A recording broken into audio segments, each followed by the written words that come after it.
Bismillahirrahmanirrahim. Assalamualaikum warahmatullahi wabarakatuh. Rabbi sholli shodri wa yassir li amri wahlul 'uqdatam min lisani yafqahu qawli. Selamat pagi sahabat fitness mania dimanapun berada. Jumpa lagi dengan saya Ervan di channel Mas Ervan. Terima kasih teman-teman atas partisipasinya yang sudah request, yang sudah subscribe ya, sahabat baru, teman baru, keluarga baru yang sudah memberikan komentar, saran ataupun masukan. Alhamdulillah saya terima.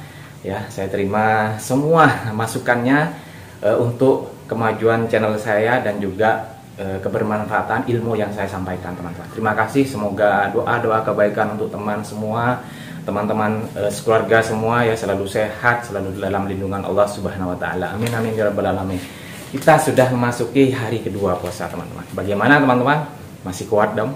Atau sudah puyeng, atau sudah kriuk-kriuk perutnya, atau sudah lemes ya? Pastinya sama dengan saya, lemes juga, kemudian biasa, tapi jangan dipikirkan teman-teman, karena pikiran itu sekali lagi bisa kita lawan, sekali lagi kita bisa lawan ya. Kalau teman-teman bisa dituruti, saya malas, saya lapar, pasti akan badan, otak juga akan memerintah, ya sudah kamu malas, tidak usah apa-ngapain, kamu mager saja, kamu makan saja, kamu batalkan puasa saja. Nah akhirnya apa yang terjadi? Batal puasa, dosa kita bertambah, teman-teman. Ini kan sudah 2 hari ya, 2 hari kita sudah melaksanakan ibadah puasa, kan kurang 28 hari lagi.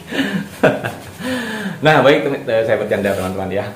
Baik, terima kasih. Ini saya sudah tulis teman-teman pertanyaan-pertanyaan yang kemarin saya belum sempat jawab. Jadi saya lebih baik saya jawab langsung daripada saya masih ngetik terlalu lama panjang lebar, takutnya juga ujung-ujungnya kurang paham. Baik, pertama dari Mas Daniyut.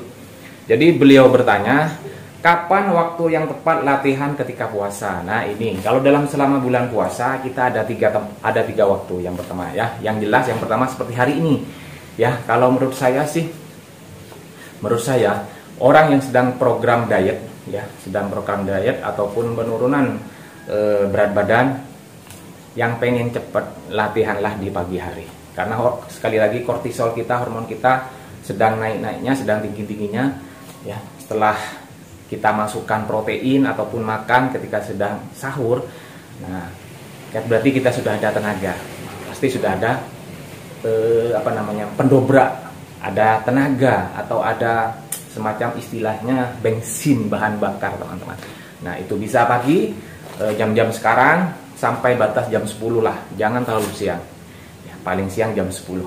Tapi ingat, latihannya jangan terlalu dengan tetap berat ya, intensitas kondisikan sesuai dengan keadaan tubuh kita. Itu yang pertama. Kemudian yang kedua, ini seperti saya latihannya yaitu sebelum berbuka puasa, waktu sore. Jadi saya misalkan kalau latihan dari kemarin seperti biasanya jam 4 sampai maghrib, hampir maghrib. Nah kalau sekarang saya batasi dari jam setengah 4 atau jam 4 selesai jam 5. 1 jam sudah cukup, teman-teman. Jadi 1 jam sudah cukup. Kenapa? Ya karena saya sedang jam 5 itu sudah persiapan pulang untuk masak, persiapan berbuka bersama istri. Jadi jam 5 selesai ya. Itu sore, waktu sore. Kemudian yang terakhir adalah sesudahnya berbuka puasa atau sudahnya tarawih, teman-teman ya. Karena kondisi ketika badan kita sudah menerima asupan makan ataupun asupan protein ataupun sudah minum air, pastinya tenaganya kita akan sudah mulai pulih ya. Saya sarankan buat teman-teman, kalau misalkan latihan malam ataupun sesudah tarawih, jangan terlalu malam latihannya. Ya maksimal sudah tetap seperti biasanya jam 10 atau boleh mundur jam 11. Kenapa? Karena tidurnya kan semakin singkat, teman-teman ya. Jadi boleh. Ini adalah pilihan sendiri, teman-teman, adalah opsional. Kalau saya pribadi sesudahnya atau sebelumnya berbuka.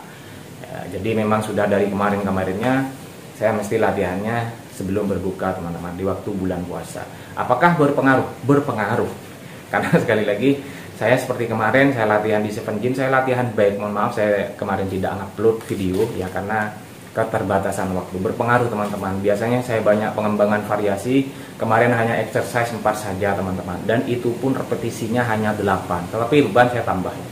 Tiap set saya 8, kemudian bebannya saya tambah setiap setnya. Nah itu. Nah ini buat Mas Daniyut ya. Jadi ada 3 waktu latihan ya. Pagi, sesudah sahur, kemudian sebelum berbuka, dan setelahnya berbuka atau sudahnya sholat tarawih. Boleh, silahkan teman-teman. Kemudian yang nomor 2, Mas Rizky Nurfadilah, Genmes elemen baik atau tidak, dan waktu yang tepat latihan ketika puasa. Ini sudah saya jawab. Jadi apapun teman-teman susunya, asalkan ada proteinnya, itu sudah bagus teman-teman. Seperti yang sudah saya beli kemarin, satu renteng ya, isi 10 saset adalah untuk membantu. Saya minumnya itu kemarin sesudahnya tarawih. Jadi saya makan lagi, kemarin saya nyoba 4 teman-teman makan, walaupun sudah apa ya, seperti menolak perut ini, sudah kenyang, sudah saya paksa makan, dan juga saya minum susu yang sudah saya beli itu. Jadi sangat bagus teman-teman ya, sangat bagus. Mas Rizky Nurfadilah sangat bagus, sudah pakai tambahan susu itu proteinnya. Kemudian Mas Jul Fajar, nah ini kacang hijau dengan kedelai itu tinggian mana proteinnya? Kalau berbicara protein dengan ukuran yang sama 300 gram ya, kurang lebih seperti inilah. 300 gram itu kurang lebih sama dengan 1,5 centong nasi lah ya. Itu proteinnya lebih bagus dari kacang hijau ya, sekitar 23 sampai 24. Sedangkan kacang kedelai itu kurang lebih 10 sampai 13 lah proteinnya. Karbonya lebih tinggi, lebih tinggi kacang hijau ya, kacang hijau sekitar 57. Sedangkan kacang kedelai itu kurang lebih 14 begitu, saya lupa. Jadi lebih tinggi kacang hijau karbonya. Lemaknya lebih sedikit dari kacang hijau. Nah, jadi lebih tinggi kedelai kalau lemaknya. Kalau seratnya lebih tinggi kacang hijau. Nah, jadi paling bagus adalah kacang hijau proteinnya. Kan kedelai itu bisa kita dapatkan dari makanan tempe, tahu, susu, kecap. Itu kan bahan baku atau bahan campurannya dari kedelai. Jadi saran saya, kedelai yang bahan baku kedelai itu jadikan real food harian. Kacang hijau itu tambahan. Nah, itu makanya wajib bagi saya yang sedang program bukan bulking, maintain selama bulan puasa, saya bantu dengan kacang hijau. Saya mesti makan sesudahnya tarawih.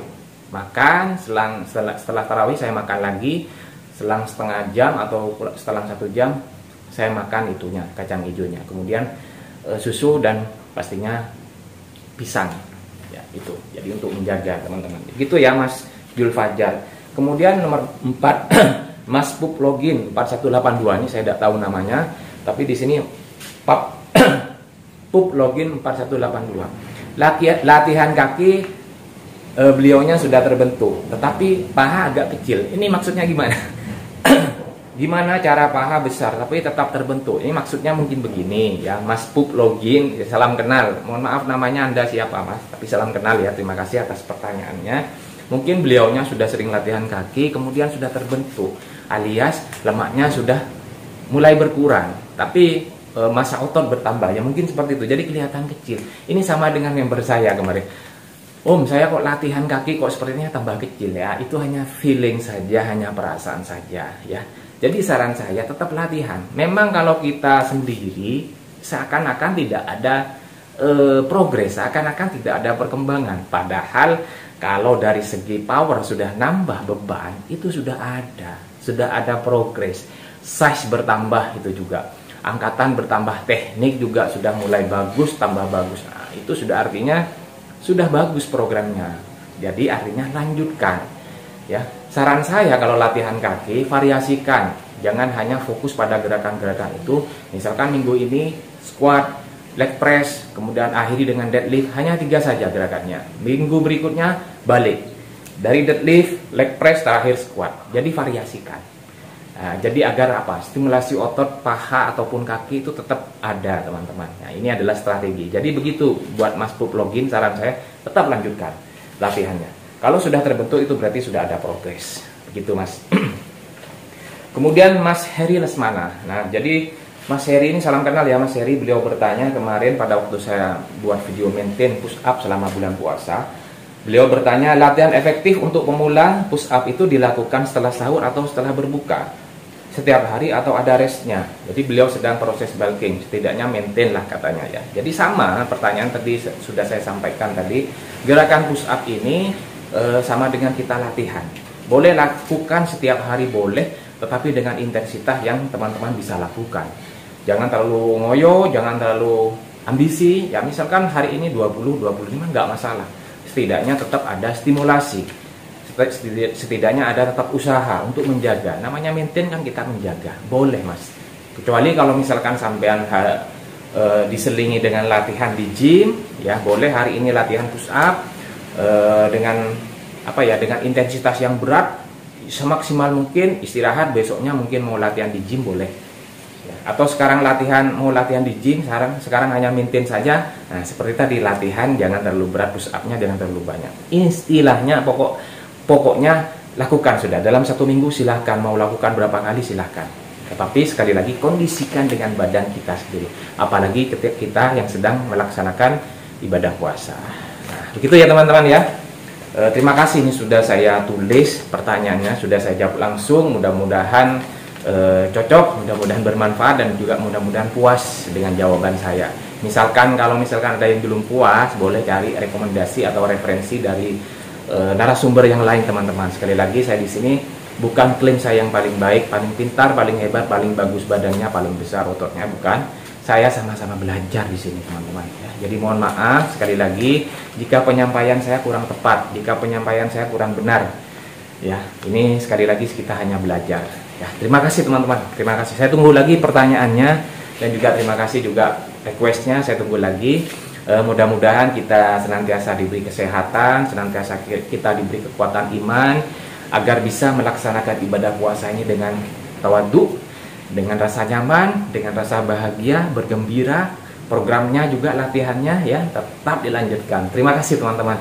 Saya doakan selalu sehat keluarga, rezekinya dilancarkan. Amin amin ya rabbal alamin. Tetap dukung channel saya dengan cara subscribe Master Irfan, like, comment, and share sebanyak-banyaknya. Saya akhiri. Assalamualaikum warahmatullahi wabarakatuh. Salam sehat, salam bahagia.